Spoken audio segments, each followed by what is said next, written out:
تو ایک انصاری نوجوان بولے میں نے آج تک حکومت کی نوکری نہیں کی اور یہ احرام ہے میری ماں نے اپنے ہاتھوں سے تیار کیا ہے، کہا تو اس میں مجھے کفن دو۔ ابن مسعود موجود ہیں اور فرما رہے ہیں تو میرا جنازہ پڑھے گا۔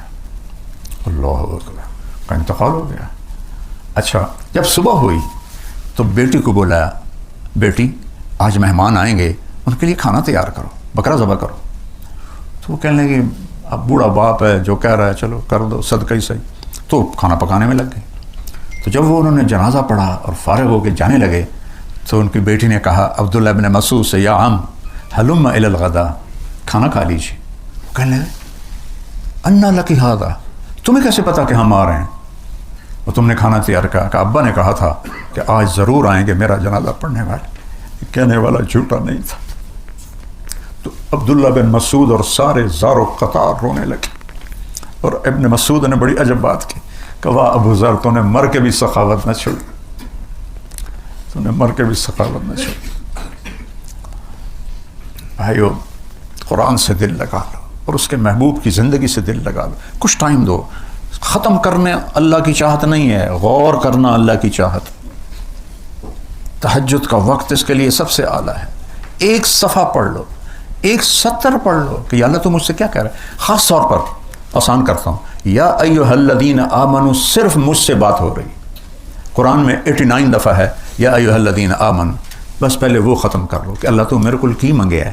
جب اللہ کہہ رہا ہے اے ایمان والو، یا ایھا الناس بھی بتا دیا، یا بنی آدم بھی بتا دیا، یا ایھا الکافرون بھی بتا رہا ہوں، یا ایھا الذین ھادوا یہودیوں کے بارے میں، یا اہل الکتاب عیسائیوں کے بارے میں۔ لیکن جب کہتا ہے نا یا ایھا الذین آمنوا، تو 1.25 ارب مسلمان جو اس وقت ہیں اللہ ان کا کندھا پکڑ کے کہہ رہا ہے تیرے نال گل کر رہے ہیں۔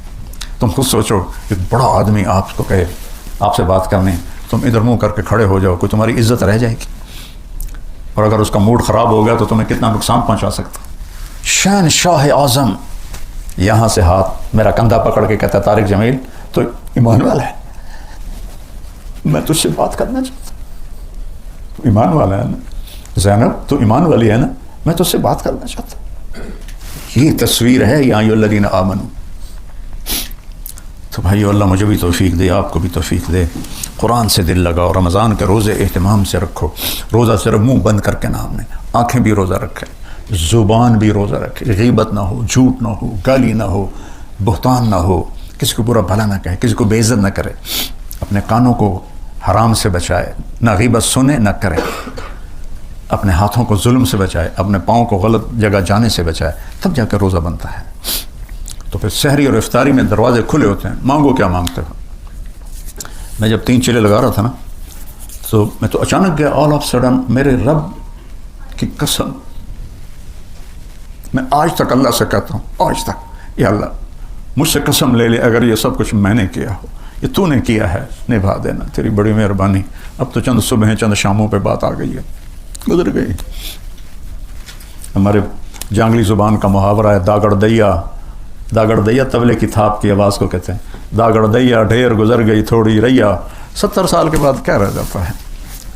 تو میں جب 3 دن سے 3 چلے کر دیے تو میں نے کہا یا اللہ رمضان آ گیا ہے، مجھ سے 5 راتیں نہیں جاگا جائے گا۔ دسمبر کا رمضان تھا 1971، تو مجھے لیلۃ القدر میں اٹھا دینا، تیری بڑی مہربانی۔ روز میں مانگتا تھا، روز مانگتا تھا۔ 21 کی رات ہم ایک گاؤں میں تھے، میں سویا ہوا تھا رضائی لے کر، کسی نے یہاں ہاتھ سے مجھے پکڑ کے ایسے بٹھا دی، باقاعدہ میں نے فیل کیا، مجھے کسی نے ایسے اٹھا دی، رضائی ادھر آ گئی۔ میں کہیں میں نے کہاں اٹھایا، ادھر دیکھا، ادھر دیکھا، گھڑی دیکھی 12 بج رہے، میں کیا کی، میں نے پھر رضائی اوپر لے لی، یا رضائی اوپر لی تو میں نے کوئی طارق جمیل آج 21 کی رات ہے، میں نے رضائی اٹھا کے وہ پھینکی، وہ بھاگ کے باہر آ گیا۔ اور شہری تک میں نے اللہ سے ایک شے مانگی، یا اللہ مجھے قبول کر لے اس کام کے لیے، مجھے قبول کر لے۔ ساری رات میں نے اس کرٹا لگایا۔ تو اس کے بعد ہماری واپسی تھی رائن، قلعہ سوندا سنگھ دیپال پول کے راستے میں کٹ آتا ہے۔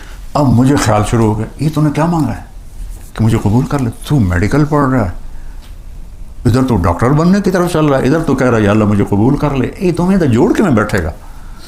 اتنا زیادہ میرے اندر چرخی چلی، میں کہا چاپ پہ جو اللہ نے منظور ہے تو میں نے دلا دے سی، نہیں تو دلا دے سی، دو میں چنگے کام ہیں۔ تو اللہ نے ایسا نظام چلایا 3 چلے کے آخر میں ایک لڑکا مجھے ملا، وہ بھی 3 چیلے لگا رہا تھا. کہنے کا کیا کر رہا ہے؟ میں نے کہا میڈیکل میں ہوں. کہنے کا تیرا باپ کیا کرتا ہے؟ میں نے کہا ذمہ دار ہے. کہا تو عالم بن جا. میں کہا یار بڑا اوکھا کام ہے، میں پتہ کیتا ہے 8 سال لگ دیں، یہ نہیں ہو سکتا. میں کہا ڈاکٹر بننے کا کیا مطلب ہے؟ پہلے بھی اللہ نے رزق دیا ہے، تھوڑا اور آ جائے گا.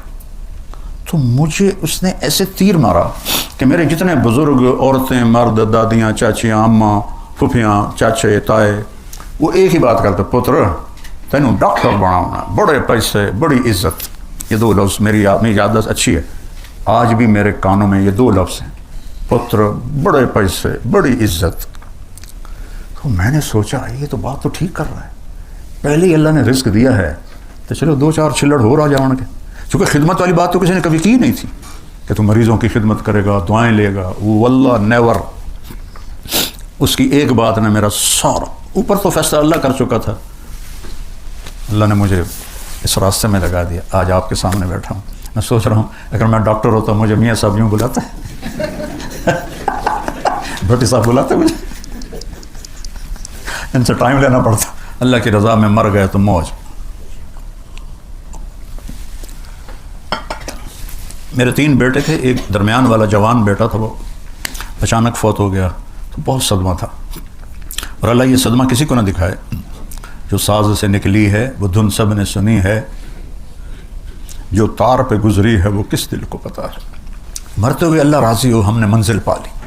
اور جو آپ یہ کام کر رہے ہیں واللہ میں خوش آمد نہیں کر رہا ہوں، میں تصور نہیں کر سکتا تھا. اور اللہ ان دونوں بھائیوں کو جزائے خیر عطا فرمائے. یہ اللہ کے بہت مقبول بندے ہیں. جتنا آپ کا سٹاف ہے اب سب اللہ کی بارگاہ میں مقبول ہو، محبوب ہو. 6 براعظم تو میں نے خود دیکھے ہیں بھائی، کسی جگہ یہ نہیں ہے. اور آپ کو اللہ پکڑ کے یہاں کھڑا کر رہا ہے. اللہ نے آپ سب کو پسند کیا ہے اور ان بھائیوں کو پسند کیا ہے، تب یہ اتنا بڑا انسانی خدمت کا اللہ نے آپ سے وہ کام لیا ہے کہ 6 براعظم میں کوئی نہیں. اللہ ان کی نسلوں میں بھی رکھے اور اس میں برکت دے اور ہر قسم کے شر سے بچائے. سبحان اللہ. میں پہلی دفعہ آیا ہوں، حالانکہ بہت پیار محبت بھائیوں جیسا، لیکن میرا سر درد 6-7 سال سے ایسا ہے کہ وہ مجھے ایسے پکڑ کے رکھتا ہے. تو پھر میں نے کہا چلو آج تو چکر لگاتا ہوں. بھٹی صاحب سے بات کی، میں نے کہا رمضان کے اوپر کوئی بات ہو جائے. تو قرآن کے پہ میں نے بات کی ہے زیادہ، وہ اصل میں رمضان کی بات ہی ہے، کیونکہ دونوں آپس میں ایسے ملے ہوئے ہیں، ایسے جڑے ہوئے ہیں. تو اللہ تعالیٰ ہمیں صاحب قرآن بنائے اور فرائض کو پورا کرنے والا بنائے. آپ کے نوافل یہ مریضوں کی خدمت ہیں. ایک لشکر جہاد سے واپس آیا تو صحابہ نے کہا جی یہ جو تھے نا ساتھی، رات کو تہجد، دن میں روزہ، سارا دن ذکر. تو آپ نے کہا اس کے گھوڑے کو چارہ کون ڈالتا تھا؟ کہا جی ہم ڈالتے تھے. اس کا خیمہ کون لگا تھا؟ کہا جی ہم لگاتے تھے. کہا پھر تمہارا درجہ اس سے اچھا ہے. تو آپ نوافل سے بڑی بندگی کر رہے ہیں. اللہ قبول فرمائے.